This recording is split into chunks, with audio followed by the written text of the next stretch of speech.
IPL की वो पहली टीम जो कि अपने पहले 6 मैचेस में अनबीटन रही हो। What's happened in the past is irrelevant. That doesn't matter. We're all about creating new memories. वही टीम जिसने 2 फाइनल्स खेले हो और जो कि रिसेंट टाइम में 5 टाइम चैंपियन और 3 टाइम चैंपियन टीम को ओन कर रही हो। आखिर आज तक वो एक भी टाइटल क्यों नहीं जीत पाई? रिसेंट टाइम में पंजाब किंग्स का नाम बहुत आगे बढ़ रहा है। 2024 में उन्होंने अल्टीमेट डोमिनेशन दिखाया और वो फाइनल्स तक गए। इवन 2026 में जब मैं इस वीडियो को रिकॉर्ड कर रहा हूं तो वो टेबल के टॉप में इजीली दिखाई दे रहे हैं। अब काफी लोग इसका मेन क्रेडिट दे रहे हैं सरपंच साहब यानी कि श्रेयस अय्यर और पंटर यानी कि रिकी पॉन्टिंग को, क्योंकि पंजाब की टीम एक ऐसी टीम रही है जो कि आज तक ट्रॉफी तो नहीं जीती लेकिन 2 फाइनल्स जरूर खेली है। अब देखा जाए थ्रू आउट द इयर्स जब से आईपीएल की स्टार्टिंग हुई पंजाब की टीम कंसिस्टेंटली एक अच्छी इमेज अपनी क्रिएट नहीं कर पाई। अगर मैं कंपैरिजन करूं एमआई और सीएसके से तो उनके कंपैरेटिवली इस टीम का ना फैन बेस ग्रो कर पाया ना ही ये टीम लगातार अच्छी परफॉर्मेंस दे पाई। पर जितनी बात आज के टाइम में लोग पंजाब किंग्स की कर रहे हैं वो लोग ये नहीं जानते कि पंजाब इससे पहले भी अपने प्राइम में थी, जब ये टीम टेबल में टॉप करके भी फाइनल में जाकर भी चोक कर गई थी, जिस वजह से जो इनके फैंस की उम्मीद बनी थी वो भी टूट गई। लेकिन फिर भी वो जो टाइम था जब इनका पीक आया था, इनका प्राइम आया था, उसने सभी लोगों को काफी अच्छे मोमेंट्स दे दिए। Virender Sehwag, Glenn Maxwell, David Miller, Axar Patel, Mitchell Johnson ऐसे खतरनाक प्लेयर्स भी इस टीम का पार्ट रहे थे एक टाइम पर। तो इसलिए आज इस वीडियो में बात करेंगे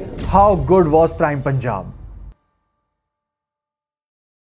अब इनका जो प्राइम था वो एक्चुअली इनके फर्स्ट सीजन से स्टार्ट हो गया था। काफी लोगों को ये शॉकिंग लग सकता है लेकिन इनके फर्स्ट सीजन में इन्होंने काफी डोमिनेशन दिखाया था। अब वैसे तो ये टीम रिसेंट टाइम में काफी ग्रो कर रही है लेकिन जिस हिसाब से इनकी परफॉर्मेंस रही है और इतने ज्यादा कैप्टन चेंजेस रहे हैं, ऐसे कई रीजंस रहे हैं जिस वजह से इस टीम को लोग ज्यादा पसंद नहीं कर रहे थे, जिस वजह से ये टीम फैन फेवरेट नहीं बन पाई just like the other teams. तो ये बात स्टार्ट होती है 2008 में जब BCCI one of the 8 originals में से एक फ्रेंचाइज को ऑक्शन में डाल देती है और ये फ्रेंचाइज उस टाइम पर 76 मिलियन डॉलर्स में बिकती है बाय कंसोर्टियम, जिनको KPH dream cricket private limited के नाम से भी जाना जाता है। यानी कि इस फ्रेंचाइज को टोटल 4 ओनर्स ने खरीदा, जिसमें से एक थे मोहित बर्मन जो कि सबसे ज्यादा स्टेक होल्ड करते हैं, जो कि है 46% का, और ये रिप्रेजेंट करते हैं डाबर ग्रुप को। वही डाबर ग्रुप जिसका आप च्यवनप्राश या फिर हेयर ऑयल यूज करते होगे डेली यूज में। उसके बाद आते हैं नेस वाडिया जो कि वाडिया ग्रुप से है एंड ये होल्ड करते हैं 23% के स्टेक। फिर उसके बाद आ जाते हैं करण पॉल जो कि अपीजे सुरेंद्र ग्रुप को रिप्रेजेंट करते हैं और इनके पास है टोटल 8% का स्टेक। और फिर आती है आपकी और हमारी favourite Preity Zinta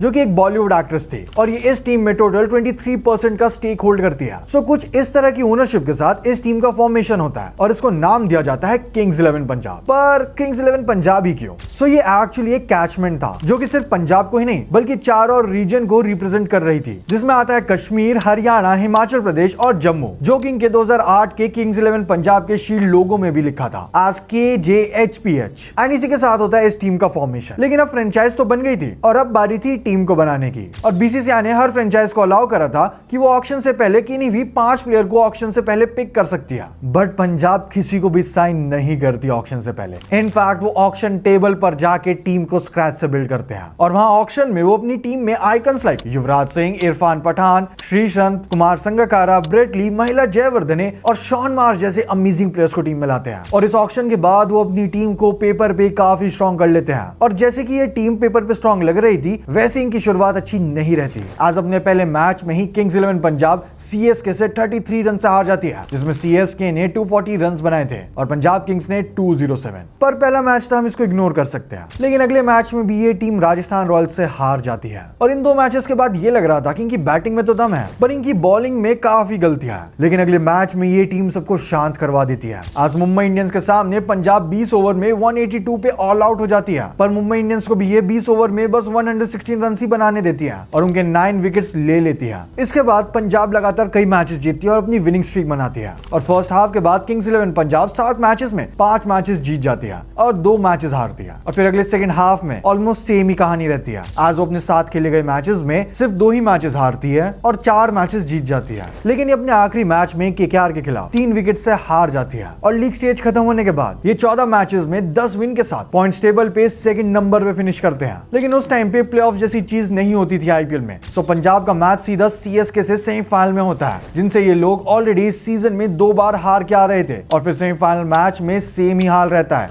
as CSK से Punjab Kings one sided 9 wicket से हार जाती है और इसी के साथ पंजाब किंग्स का ये डोमिनेटिव सीजन खत्म हो जाता है। आई मीन आप इनकी बैटिंग का डोमिनेशन इसी बात से लगा लो कि शॉन मार्श 2008 के यानी कि इनॉग्रल आईपीएल सीजन के ऑरेंज कैप होल्डर थे with 616 runs in just 11 innings including 1 century and 5 50s। और अगले 2 साल में या तो लक इस टीम का साथ नहीं देता था या फिर प्लेयर्स का form up to the mark नहीं रहता था। फिर 2009 का सीजन इनके लिए काफी मिड यानी कि एवरेज सीजन रहा। आज 2009 के आईपीएल में ये टीम अपने पहले 2 मैचेस बारिश की वजह से डीएलएस मेथड से हार जाती है। आज इस सीजन में 14 मैचेस में 7 मैचेस जीते और वहीं 7 बाकी मैचेस हार गए, जिस वजह से इन्होंने पॉइंट्स टेबल पे 5वें नंबर पे फिनिश किया और ये प्लेऑफ्स के लिए क्वालिफाई नहीं कर पाए। जबकि 4th नंबर पे जो टीम थी वो थी डेक्कन चार्जर्स, जिनके 14 ही पॉइंट्स थे, लेकिन रन रेट बेटर होने की वजह से वो क्वालिफाई कर गए और वहीं पंजाब किंग्स 5th नंबर पे फिनिश करती है। और 2008 और 2009 के आईपीएल में कैप्टनसी करी थी युवराज सिंह ने, जिनका बेस्ट आईपीएल रिजल्ट 2008 में आया था जब ये टीम सेमीफाइनल तक गई थी। इनके अंडर टीम 17 मैचेस जीती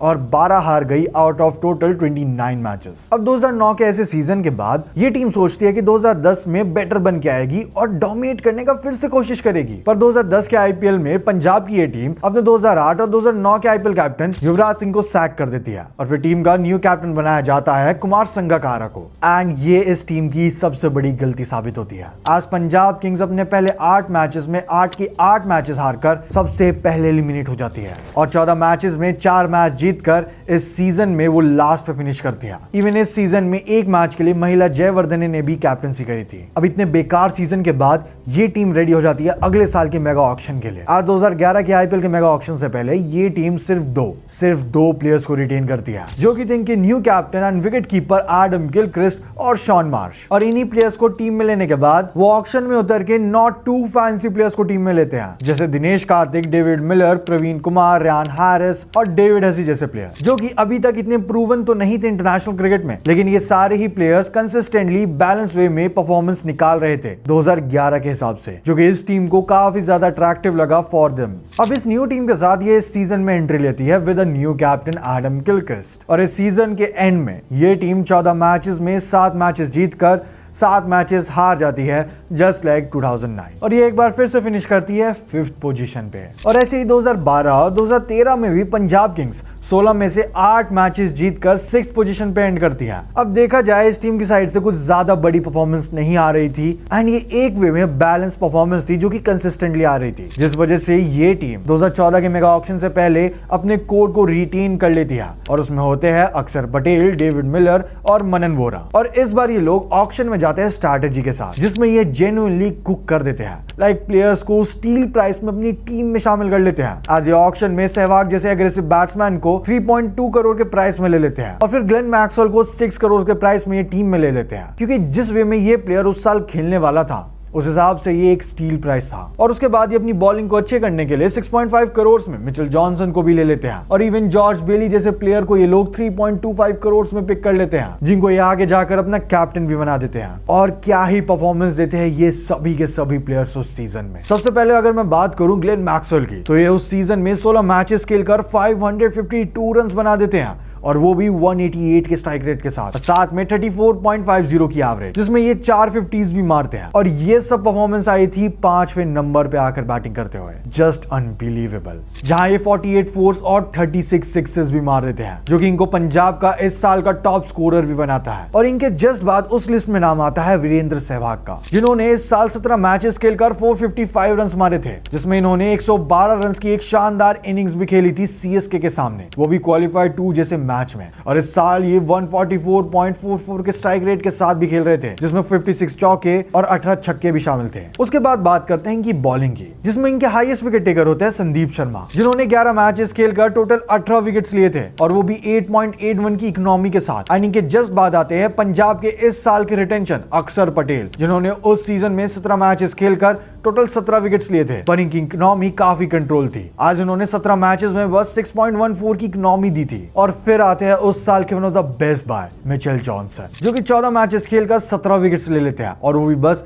8.30 की इकोनॉमी के साथ। और उस साल पर्पल कैप की रेस में जो टॉप 7 बॉलर्स थे, उसमें 5th, 6th और 7th पोजीशन पर यही तीनों बॉलर्स थे। और इतनी ऑलराउंड परफॉर्मेंस के बाद, जहां इनके बैट्समैन बॉलर्स दोनों अच्छे तरीके से परफॉर्म कर रहे थे, ये टीम फिनिश करती है लीग स्टेज के एंड में टेबल के टॉप पर। एज ये प्लेयर्स तो चल ही रहे थे, पर जब ये नहीं चल रहे थे तो या तो रिद्धिमान साहा रन्स बना रहे थे या फिर डेविड मिलर फिनिशिंग संभाल रहे थे, वरना मनन वोरा तो थे ही जो कि ओपनली रन्स बना रहे थे, जिसके चलते ये टीम 14 मैचेस में सिर्फ 3 ही मैचेस हारती है और 11 मैचेस जीतकर फर्स्ट पोजीशन पे एंड करती है। फिर आता है क्वालिफायर 1 मैच, जिसमें हालांकि ये केकेआर के अगेंस्ट हार जाते हैं, वो भी 28 रन से, पर क्वालिफायर 2 मैच जीतकर ये अपनी एंट्री बना लेते हैं अपने फर्स्ट एवर आईपीएल फाइनल में, जो कि एक बार फिर से था केकेआर के खिलाफ। और उस फाइनल की रात इस टीम ने पूरी फाइट दिखाई। 2014 के फाइनल मैच में मनन वोरा टीम को 6 ओवर के बाद 30-2 होने के बावजूद रिद्धिमान साहा के साथ 129 रन की पार्टनरशिप बनाते हैं, जिसमें वो एक फाइटिंग 50 भी बना देते हैं।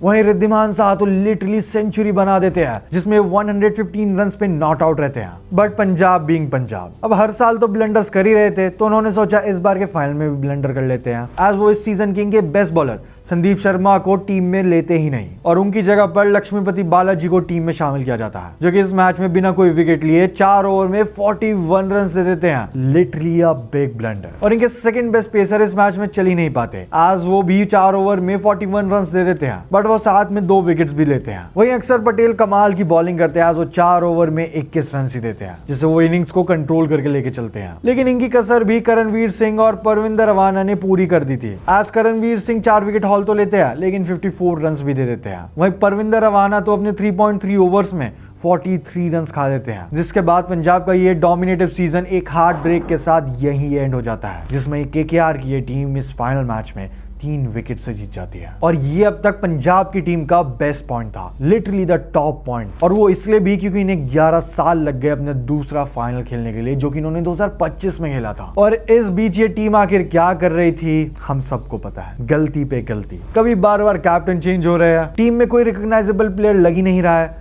ये बेस्ट टैलेंट्स तो प्रोड्यूस कर रहे थे, लेकिन उनका इंपैक्ट एक लॉन्ग टर्म वे में टीम में दिख ही नहीं रहा था। 2015 में पंजाब किंग्स 14 मैचेस में बस 3 ही मैचेस जीत पाती है और 11 मैचेस हार के वो बॉटम पे फिनिश करती है। वहीं 2016 में ये 14 में से 10 मैचेस हार जाती है। साल बदलते रहे, कोचेस बदले, कैप्टन्स बदले, सब कुछ कर लिया, मगर फिर भी ये टीम क्वालिफाई नहीं कर पाई और इनकी परफॉर्मेंस सेम रही। हालांकि धीरे धीरे इनकी परफॉर्मेंस में थोड़ा थोड़ा सुधार जरूर आया, लेकिन वो काफी नहीं था इस टीम को ट्रॉफी के नजदीक लाने में। 2017 में ये टीम 5वें नंबर पे फिनिश तो करती है, लेकिन फिर 2018 में एक बार फिर से 7th पोजीशन, फिर 2018 में 6th पोजीशन, और ऐसे कर करके इस टीम का जहां पे फैन बेस ग्रो होना चाहिए था 2014 के उस पीक के बाद वो उल्टा घटता जा रहा था। इवन 2020 और 21 में भी ये टीम 6th पोजीशन पे ही फिनिश कर दिया एंड ऐसा लग रहा था कि ये टीम को कोई हर साल एक्शन रिप्ले में चला रहा है, एज ये जितना भी ट्राई कर ले परफॉर्मेंस हमेशा बेकार ही आ रही थी। पर फिर 2022 में ये फाइनली थोड़ा कम बैक कर दिया, आज ये उस सीजन में कुछ नया ट्राई करती है। इस सीजन ये टीम 6 की जगह 7,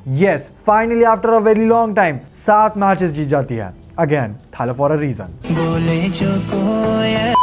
और फिर 2023 में फिनिश करते हैं 8th पोजीशन पे और फिर 2024 में 9th पोजीशन पे। लेकिन फिर आया 2025 का वो सीजन जिसने इस टीम के भाग्य बदल दिए, लिटरली भाग्य बदल दिए। आज उस साल सरपंच साहब और पंटर की जोड़ी इस टीम को एक्शन में लाती है। केकेआर को ट्रॉफी जितवाने के बाद रिलीज हुए IPL winning captain Shreyas Iyer इस टीम का पार्ट बनते हैं 26.75 करोड़ में, और इसके साथ ही वो अच्छे बाय भी करते हैं, जिसमें होते हैं Arshdeep Singh, Yuzvendra Chahal, Marcus Stoinis and even aggressive young blood Priyansh Arya भी। और साथ में इन्होंने इस सीजन के मेगा ऑक्शन से पहले सिर्फ 2 ही प्लेयर्स को रिटेन किया था, जिसमें शामिल थे शशांक सिंह और साथ में प्रभसिमरन सिंह, जिन्होंने 2024 में इस टीम के लिए काफी अच्छा किया था। और 2025 में क्या हुआ ये आप हमारे इस वीडियो पे देख सकते हो, जिसमें हमने इनके डोमिनेशन की बात करी है 2025 के सीजन में। अगर आपको ये वीडियो देखना है आप चैनल पे चेकआउट कर सकते हो, वरना आपको लिंक डिस्क्रिप्शन में मिल जाएगा।